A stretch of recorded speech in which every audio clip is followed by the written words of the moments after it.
From the Way of Nagomi, I read the part where I discuss the nature of genius. In the Way of Nagomi, the most important thing is being true to yourself.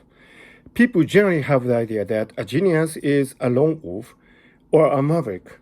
There are certainly some examples of that. Albert Einstein, for one, who dropped out of Germany's strictly regulated gymnasium education system and wandered around Europe alone, was certainly a maverick. However, a genius must have Nagomi with the times and the society, too, especially if they are to find some recognizable success. Genius needs to be conformist even, in order to put one's potential in the optimum context so it might flower. A crucial insight into the essential nature of genius is that Nagomi is the process in which more elements than one are merged to form a new entity. Indeed, Nagomi is central to the Japanese understanding of what life entails in general, whether that be a life involving genius, a more mundane life, or anything else.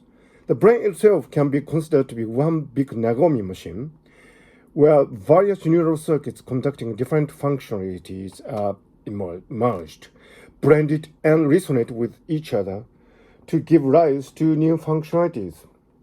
Thus, within the Japanese psyche, genius is part of life's great cycle, rather than a gift coming from elsewhere. This is a completely different view of the creative process from that of the West.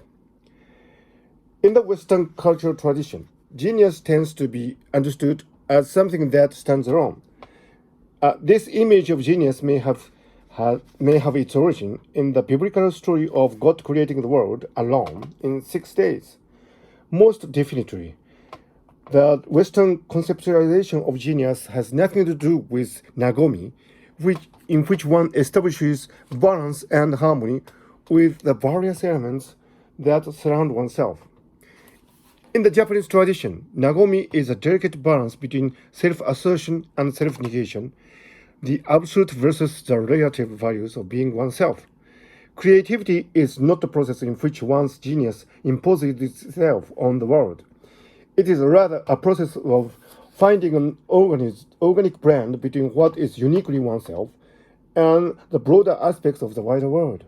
In this respect, Nagomi is a truly creative process of finding an organic blend of the positive assertion of the self and the negation of the self, as one tries to find a coexisting solution with the world. In sum, genius is a network phenomenon in which one tries to establish a Nagomi between one's own particular potential and the society one finds oneself in. Genius is the fruit of the Nagomi of creativity. So that was my description of what genius entails from a book of Ikigai, pages from 133, 134, and 135. If you're interested, please read this wonderful book, The Way of Nagomi. And this is my photo here.